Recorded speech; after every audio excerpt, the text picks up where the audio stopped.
Oops, forgot to stop to hit record. That's my B. Doesn't affect you guys, but everyone else is on here, but I'll go over it again. So what's the functional group called when you have a nitrogen with two hydrogens? Isn't it amine? Yep. A-M-I-N-E, amine. Amine, A-M-I-N-E. So like I said, flashcards for functional groups will pay dividends down the line. Flashcards for reactions, which is coming up after this, maybe in a couple more weeks, but those are the two things I recommend flashcards for, because they will make life easier if you can just straight recognize them instantly. Because this is the type of question that professors like to put on every test. This is what I call a universal question, because they can ask you it at any time and it makes sense. It should make sense. And then finally, this one. This is a 6-membered ring, and inside that 6-membered ring are 3 double bonds.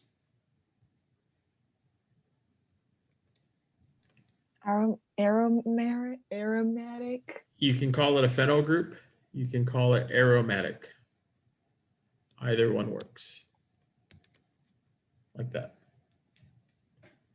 So as a reminder, this is my general notice to all of you guys.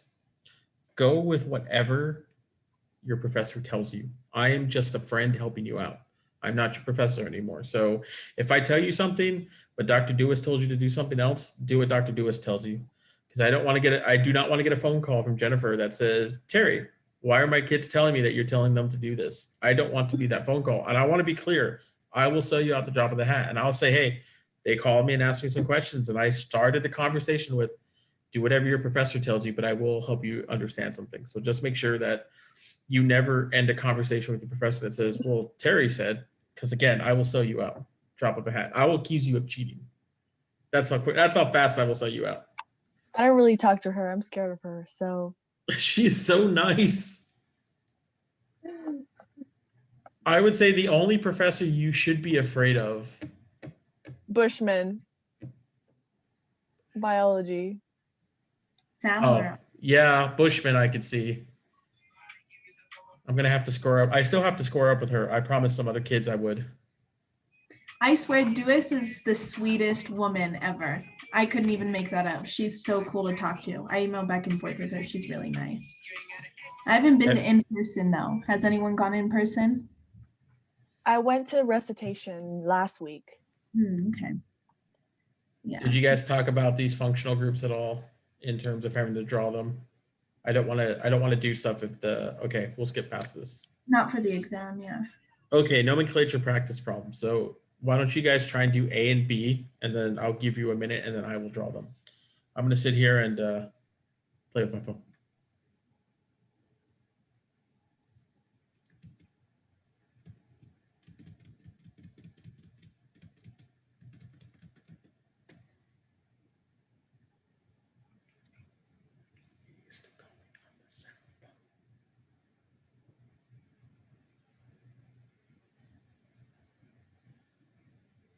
That's what I should sing to Kendra. He used to call me on my cell phone.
Okay, so we'll do letter A first. So when you're given a name of something, you're always going to have at the beginning some type of attachment, some type of substituent groups. Don't worry about the first part of the molecule, the name part. So when you have 2,3-dimethyl, blah, blah, blah, we're not going to worry about that. You worry about the tail end, worry about the root first. So the first thing you want to do is draw hexane. So this is why you should know your meth, eth, prop, bute, pent, hex, hept, oct, non, dec, right? You should know your first 10. So hex is for 6. So you're going to go 1, 2, 3, 4, 5, 6, right? So when you are drawing stuff, it doesn't matter when you are drawing a molecule, it doesn't matter how you draw it, left to right or right to left, because you are drawing it. When you are naming a structure, then you have to pay attention to directionality, all right? Because since I'm doing 2,3-dimethyl hexane, I could very easily say this is carbon 1, 2, 3, 4, 5, 6, right? And then I would say 1, 2, 2, there is a methyl, 3, there is a methyl. And that would be correct. But, Sorry. go ahead. I was just gonna ask, how do you know when, like, where to draw these side chains? It tells you right here in these numbers. Oh, I just counted wrong, so I put on the third one. Yikes. Okay. But does that make sense though? Yeah. Okay. But again, I could count the other direction, go 1, 2, 3, 4, 5, 6. So if I'm doing the drawing, it doesn't matter if I go left to right or right to left, just as long as I'm consistent. So then your method would be here and here, right? It doesn't matter, just as long as however you're counting is consistent. Does that make sense? So it wouldn't matter if I went left to right or right to left. When you are drawing, when you have a name, left to right to left doesn't matter, just as long as you're consistent. When you have a molecule that's given to you, then you have to pay attention to that directionality much more because it gave you stuff. Okay, so now 2,2-dimethyl-4-propyl octane. Again, we do not worry about the front part of this molecule, right? We're going to just straight worry about that. So now we're going to draw octane. So oct is 8, 2, 3, 4, 5, 6, 7, 8. And again, I'm just going to do left to right because left to right to me makes more sense. Up to you however you do it. So 1, 2, 3, 4, 5, 6, 7, 8. So on 2, we have a methyl. And at 2, we have another methyl. So 2,2-dimethyl, right? So at carbon 2, there are 2 methyl groups, okay? Then 4, so 3, 4. At 4, there is a propyl. 1, 2, 3. Okay, so does that, oh, sorry, something popped up on my screen when that happened. 1, 2, 3, like that. Then that's going to be my propyl, right? So the way to think about this is that if I was to draw an imaginary line, in case you have a hard time, is just draw a line between the chain and everything else. So 1 carbon, methyl, 1 carbon, methyl, 1, 2, 3 carbons, propyl. All right, so then that's how many carbons are coming off. Does that make sense? So another way to double check yourself is if you're not sure if you drew it correctly is, as I erase these boxes, if you are to look at this, methyl, that's 1 dimethyl. I have 2 carbons. I have a propyl, 1, 2, 3. And then I have an octane, which is 8. 8 plus 3 plus 2 is 11. It's going to be 13. So I'm going to count 1, 2, 3, 4, 6, 7, 8, 9, 10, 11, 12, 13. I have 13 carbons. At the very least, I have the right amount of carbons, right? Even if my numbering is off, even if it's wrong, I at least have the number of carbons that I'm supposed to have. This is a final check you can do if you're still a little dicey on it, all right? I have a question. Mhm. Can you explain what the 2 and like the first 2 numbers mean again? Because I'm kind of lost Yep. a little bit. So what street do you live on? What street? What's the name of your street? What's the name of your what dorm are you in or building or? I live off campus. Okay, so do you remember what street? Think about home. Yeah. You don't have to, you can tell me your home street. 76th Avenue. Okay, I'll tell you mine instead, because you see, I live at 100 First Street, Alexandria. All right, so First Street is this. That tells you what street I'm in. The number tells me where specifically I'm at. So if I draw my octane, 1, 2, that's way too large. 1, 2, 3, 4, 5, 6, 7, 8, right? And then I number 1, 2, 3, 4, 5, 6, 7, 8. These numbers tell me where this is at. So what carbon are those methyls on? The 2. Yep, and this is my 2 carbon right here. So 1, 2. Okay, that makes sense. Thank So you. then the next one is this propyl, right? Yeah. What number of carbon is that on? 4. Yep, so then 1, 2, 3, right? And it doesn't matter if I count left to right or right to left, just as long as I'm consistent. Okay. So Thank you. 1, 2, there's a methyl and a methyl. 3, 4, there's my propyl. 5, 6, 7, 8. Okay. All right. Okay, so let's try 4. Let's see if you guys can, sorry, C, it's the 4 isopropyl 2,4,5 trimethyl heptane. So C, I will give you guys like 30 seconds and then I'll do it. Ooh, I have messages, very popular. Not really.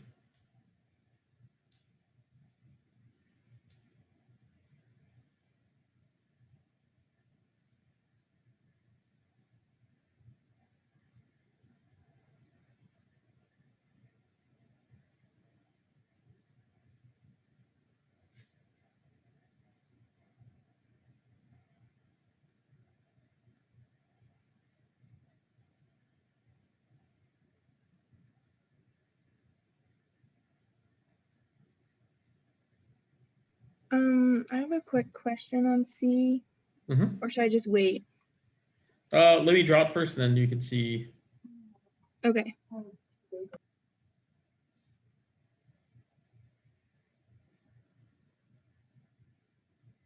Sorry, I'm responding to a message from a very attractive, cute redhead. So priorities. She owns her own dance studio. Okay. So again, we want to make sure that we just worry about the base of this. So we're going to come to here, right? And then heptane, hept is 7. 1, 2, 3, 4, 5, 6, 7. Right? And again, it doesn't matter, just as long as I put 7 carbons and I can count from left to right or right to left. I count so that I know which carbon is which. So you're going to be 1, you're 2, you're 3, you're 4, you're 5, you're 6, you're 7. Okay?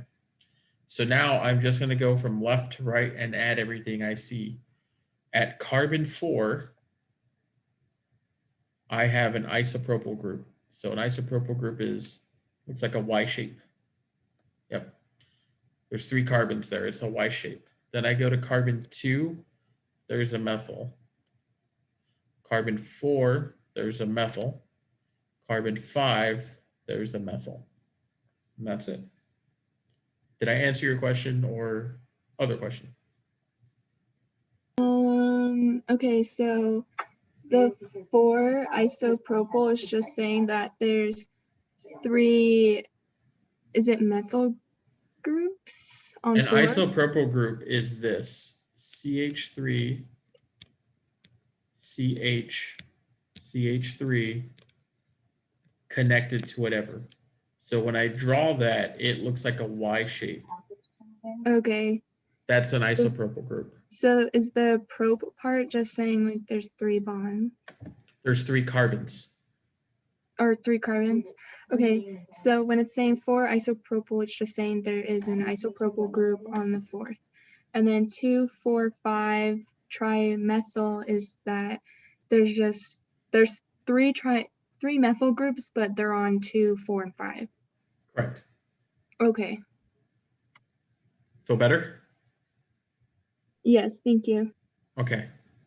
Yeah, so this is, as a reminder, things like isopropyl, tert-butyl, those are not IUPAC names. Those are just common names. So, all right, so let's go ahead and try D. I'll give you guys 30 seconds, and then my 40 minutes are going to be up again. So I will stop this, but I will come back for one more time. But then I have to do some work after that. So, but again, don't forget, tomorrow I will be doing the same thing, and I'll be going through more practice exams tomorrow. So, and if you can't make it, I will post the videos on the YouTube. I'm old now, so I should say the YouTube. And Oh, I then saw. same time tomorrow at 6. Yeah. Okay. Well, I saw it on the YouTube there. I was watching the Twitter, and someone did the tweeting. Remember, guys, you're learning it right now. So if you feel a little unsure, that's okay.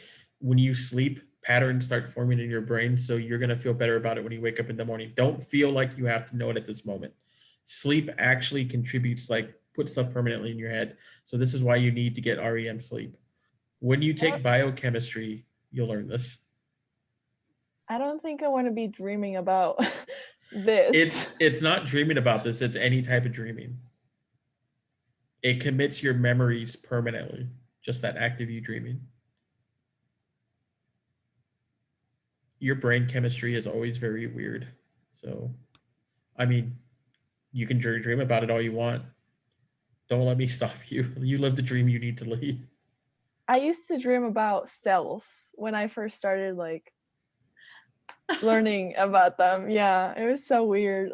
Like I watched videos on YouTube about cells and I would like see them. Like I would go in the cell and then the nucleus and then the mitochondria. Like it was so weird.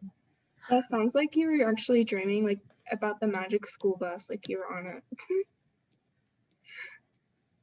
Fun fact, the redhead, that was her Halloween costume last year. Well, 2 years ago. Oh. Yes. So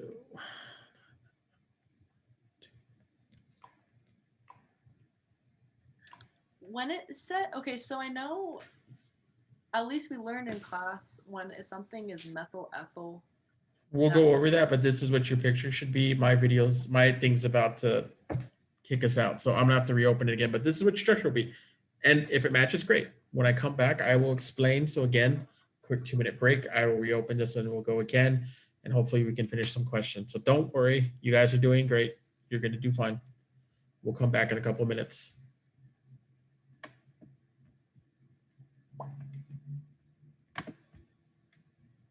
If it lets me end this meeting.